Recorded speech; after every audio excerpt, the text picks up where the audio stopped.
Hey yo guys, what's up and welcome back to Toe Tags Metal Reviews, and today we're getting our first impressions of the new releases from Alexandria, Dethklok, and Incantation.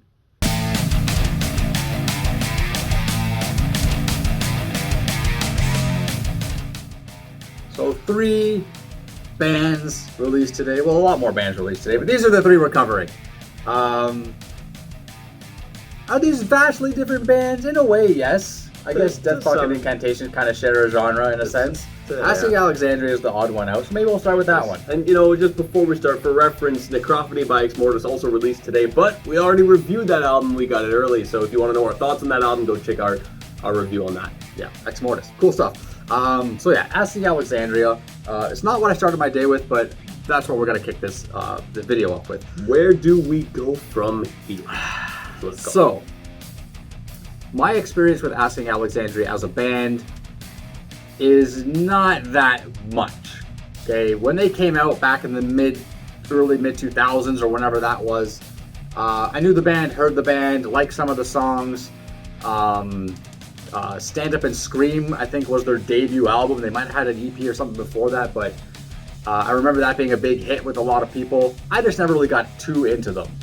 So they had their career and their discography and everything rolls by, and then I listened to this album. So this is like, I guess, my first time going, okay, new release from Alexandria, I'm getting into it, let's check it out. Utter disappointment. Just gotta put it like that. I based on what I've heard before from this band, this is not the same band. I don't know if they changed members, if they're just trying to evolve, if they're selling out, I don't know what it is, but it seems like there's a few bands these days that are kind of joining this trend where they're incorporating a lot of R&B, they're incorporating a lot of pop elements, they're really trying to, they're taking a more softer approach to the sound, but then sprinkling in these like hardcore moments and these throwdown moments in their songs to kind of, I guess, attract the original fans and keep them salivating. For me, it didn't work. I feel like, as a band, they're performing fine. They sound okay, but I don't particularly like it when a band has that drastic of a change. I'm curious to know what their last 1 or 2 albums sound like, if they've been on a trajectory like this, or if this is new, because I haven't heard the last few bits. The song that stands out, and this might be obvious, is track number 9, Kill It With Fire. This song is 1 minute and 6 seconds long, and it's the only song on the album that really feels like it's alternative style music. Like, it's punk, but also metalcore. It's like, but it's too fast to even judge, really. It's interlude length, and for me personally, as a listener, this is almost insulting. It's almost like the band completely changed their style, and then just threw this minute-long hardcore track in the middle of the album just to say, okay, we'll appease these guys, we'll appease our old fans with this little bit here. Other than that, you don't get anything that you're used to. And I feel like that's a bit of an insult. I feel like there's an audience for this. I feel like there's people that will like this, but I'm really curious to know what Asking Alexandria fans, at least ones that are OGs, actually feel about this. I'm very curious to know that, but this was not it for me. Well, I didn't really have much of an experience with this band at all prior to this album. I knew a thing or two maybe about their sound, knew Danny Worsnop has a really good voice, but never really checked them out myself. So coming into this album, what we got is kind of what I was expecting. Because I just didn't even know. I didn't know that they were more on the side of metalcore back in the day. So coming into it, I'm thinking, okay, well, this kind of sounds, there's a lot of harder stuff in this album that I kind of thought, oh wow, okay, yeah, this is actually pretty cool. The grooves are cool, the riffs are cool. In Bad Blood, I kind of felt like there should have been more harshes than cleans just to service the riffs a bit better. Hearing these cleans over these crunching crazy riffs didn't really feel like it fit, but the harshes at the end sounded rad. I'm like, where was this in the rest of the song? But okay, Things Could Be Different is another one where I like the groove. I'm like, yeah, I can dig this. But a song like Psycho is kind of what I was expecting from this album, and I kind of felt myself going up and down with it. Like, oh, this song's kind of neat and this song's kind of whatever. This song's kind of neat, it's kind of whatever. And what I was expecting from this album is kind of like a poppier kind of metal sound, which is accessible. Yeah, I suppose. But Dark Void, like the hardness that's in that song hits hard, and I like that. Kill It With Fire, I didn't feel the same way you did in terms of like why this song was here. I liked it as well. I thought it was really cool and really fun. I didn't really see it from that perspective though. It's interesting you see it that way, that it kind of almost feels like, let's just appease them and throw this on there. Mm-hmm. To me, it kind of seemed like, yo, what if we, like, for fun, just do like this hardcore punk song and just kind of do it? Because mostly, punk songs are usually really short anyway. Not this short. Yeah. It's usually like 2 minutes as opposed to 1. Yeah. But still, it was fun and I enjoyed it. I wish it was longer, yeah. I wish there was more of it. So I guess it kind of stands out a little bit weirdly, being just this 1 minute just explosion. Yeah. And that's just kind of like it. So I was kind of like in the middle on this album overall, because there's stuff I liked about it, stuff I wasn't huge on. The sound that I liked from it was cool, but it wasn't always there. So I would like to go check out some of the older stuff and see how much has really changed with this band over the years. Yeah, you should. But yeah, so it's like, there's some good, there's some not so good, so I guess it's all right for me. Yeah. Either way, the album's called Where Do We Go From Here? So check it out if you're curious what we're talking about, and let us know your thoughts below about it. But on to the next one. I guess Incantation, Unholy Deification.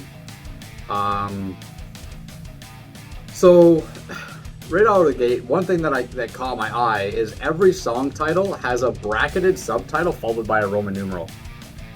And that I found just weird. And on top of that, the Roman numerals aren't even in order. It's just like a random numerical order. I don't think they were meant to be. I'm not sure how the whole song title structure was supposed to play out. I don't know a lot about this band. I'm not that familiar with them. I know they've been around for forever. They're OGs in the field. But that was really kind of an odd thing to me. And to have a song title, then essentially another song title in brackets, and then a random Roman numeral after it. And every song was like that. It followed, at least it was consistent that way. Yeah. This album didn't do much for me. I feel like it would suffice as background music, but among my playthrough, there wasn't really a lot that was grabbing my attention. Tracks number 1 and tracks number 10, basically the beginning and the ending track, were the ones that had the most life to them.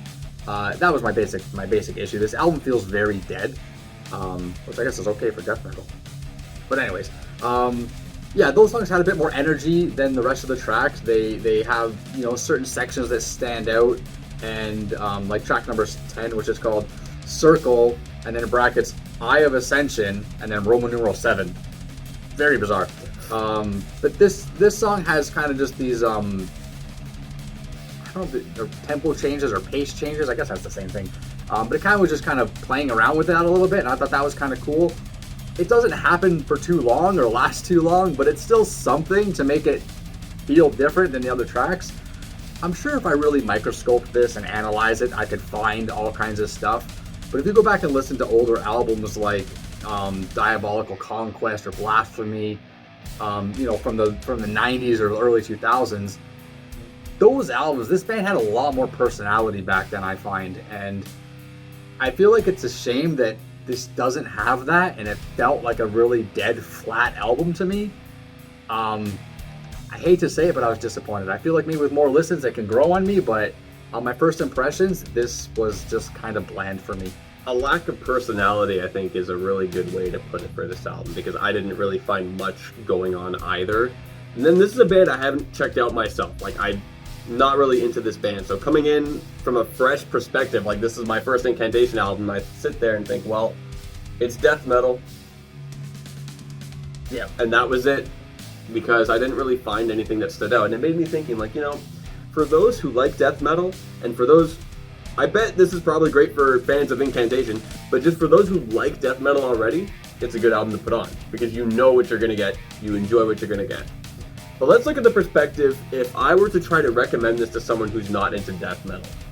What would make me want to choose this album over more popular albums and more popular bands? Even ones that are still running today that are also old. For example, let's look at Cannibal Corpse. They're dropping a new album this year. So if someone wants to get into death metal, who's to say I shouldn't show them Cannibal Corpse over this? I feel like this album is an album better suited for people who are already kind of just into it. Yeah, people who really like death metal. Exactly, and I feel like that's just kind of like a niche place to kind of recommend. I don't know if I could really recommend this to someone who's not into death metal, because I feel like there's probably just more albums to check out before this one. Stuff that has more personality. Yeah, now I did have one note of something I liked. I was struggling the entire time listening to this album to write notes of stuff that stood out.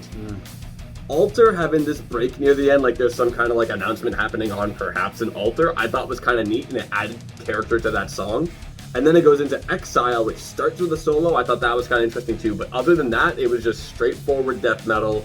Great as background music, as you said. I agree with that. But other than that, there was really not too much going on. And I think a lack of personality is a good way of putting it. Not a bad or poorly made album, but it's just exactly what you expect when you say death metal. Yeah, and before we move on, I just want to point out one more thing about track number 6, because I think it's kind of funny, and it might be a mistake, I'm not sure. The track number 6 is called Megaron, Sunken Chamber, Roman numeral 6. But is this supposed to be Megatron? Because what's Megaron? Who's Ron? I don't know, but this is a much stronger version of Ron coming at you. I'm just picturing Ronald McDonald, just like a mech warrior, or like a kaiju Ronald McDonald, or giant Ron Jeremy, the porn star. They got Mega Ron. I think it's supposed to be Megatron. I don't know who Mega Ron is, but I thought that was a kind of a funny song title. Maybe they couldn't get the rights to Megatron's name, so they had to settle for Megaron. Maybe it is supposed to be Megaron, and I'm just looking at it the entirely wrong way. I don't know. The wrong way. Death Album 4. How long has it been since Death Album 3 came out? What was that, 2012, 2011? I think so. It's been at least like 10 years. Been a decade or more, For reference, in 2018, we checked out Death Album 1 on this channel, and it got 2 toe tags. Right. So this band, Dethklok, is already on the list for 2 toe tags, so that's cool. It's a feather in their cap. So we were looking forward to this album. We reacted to Aortic Desecration. We thought that was a good track. The track opens with Gardener of Vengeance, which is, a joke song. They're all joke songs. This is a joke band, essentially. But I felt like this was a welcoming confirmation that this band hasn't strayed from their signature sound. Yeah. And I was very pleased by that, because after a decade plus, you never know what you're going to get, right? We got Aortic Desecration, cool, sounds like Dethklok, but you never know what you're going to get. So I was very welcome to that.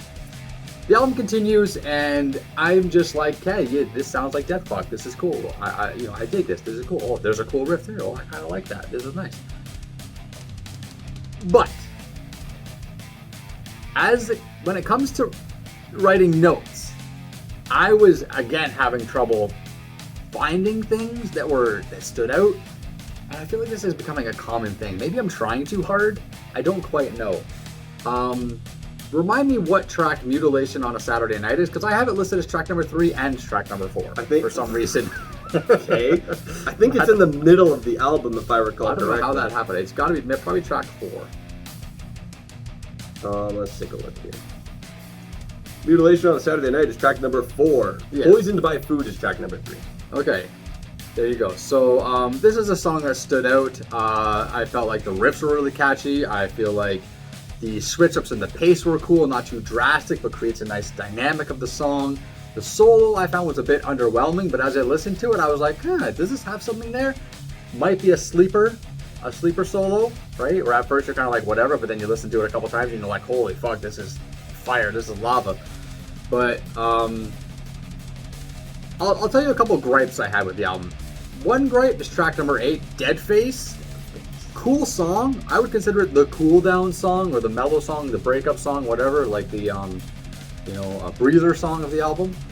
I feel like its placement is weird. It's an 11-track album, and this is track number 8.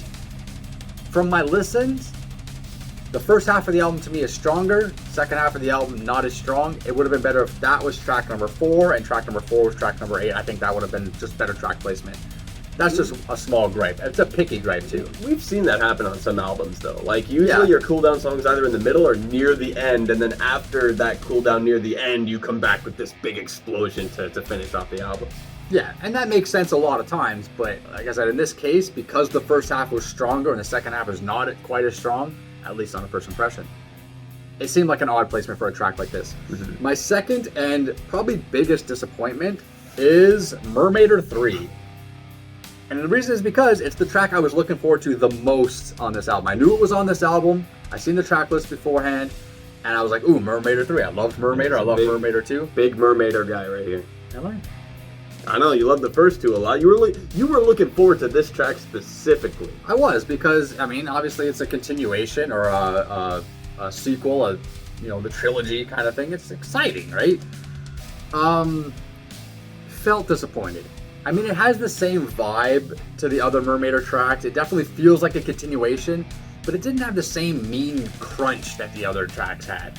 I felt like the other tracks had this mean crunch to them, something that really just kind of gave it a vibe, put you in a mood.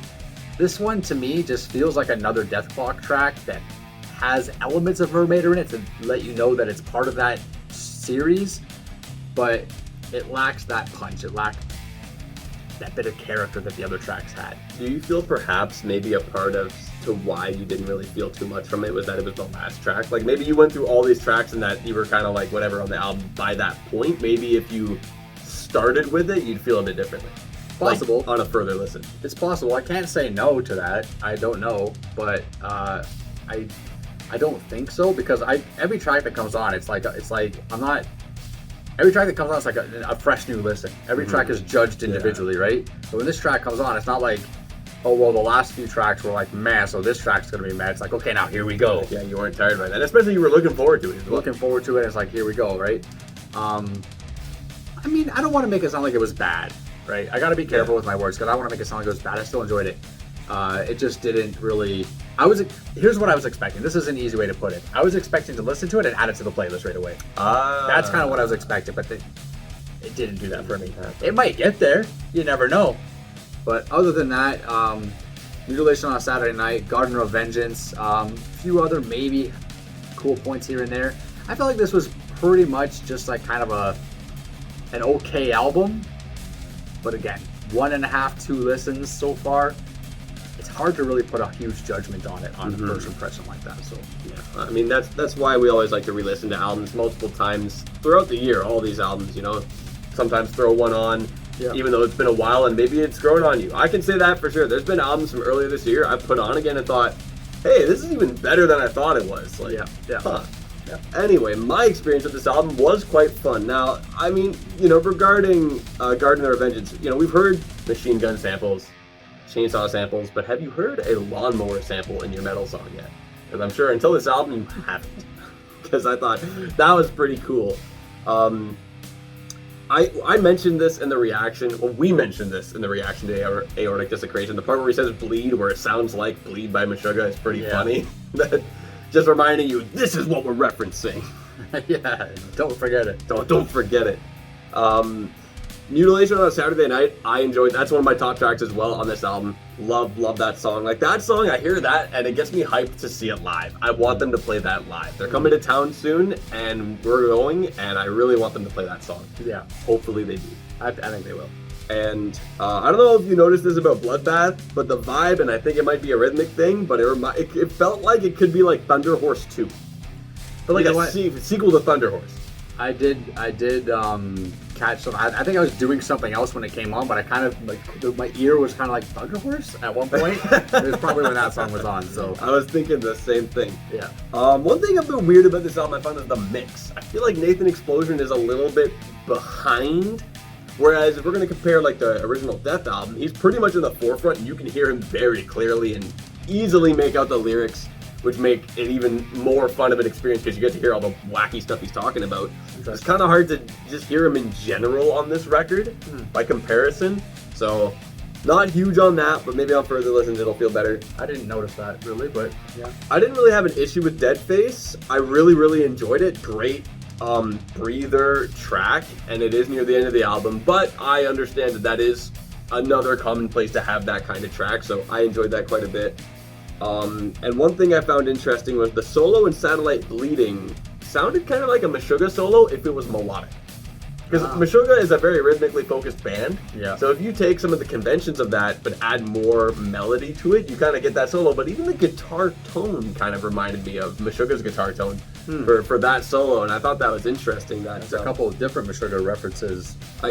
Yeah, I've noticed on this so far. So maybe it was an inspiration. I mean, I'm pretty sure I forgot the guy's name. One of the guitar players in Dethklok is based on one of the guys in Meshuggah. Is it? Yeah. Like how Nathan Explosion is based on Corpse Grinder. Like, yeah, they're all based on real people. Yeah. But yeah, overall, I did have fun with this album, and the songs that stood out, like, really stood out. The ones that didn't were, like, good, but, like, didn't stand out. So I hope more stands out as I listen to this album more. Fair enough, and we are going to listen to it more because we're going to review Death Album 4, and that's what we're going to be listening to all week long as much as we possibly can, so we can give you guys a full and comprehensive review at the end of the week, next week. So be sure to tune in for that. But for now, leave your thoughts down below. Let us know what you guys think of these 3 albums and any other new releases that might have dropped today. If you've heard some good stuff, let us know about that too. Subscribe if you guys are new to the channel. I'm Vile Self. I'm TV Fish. I will see you guys on the next one. Keep those heads back.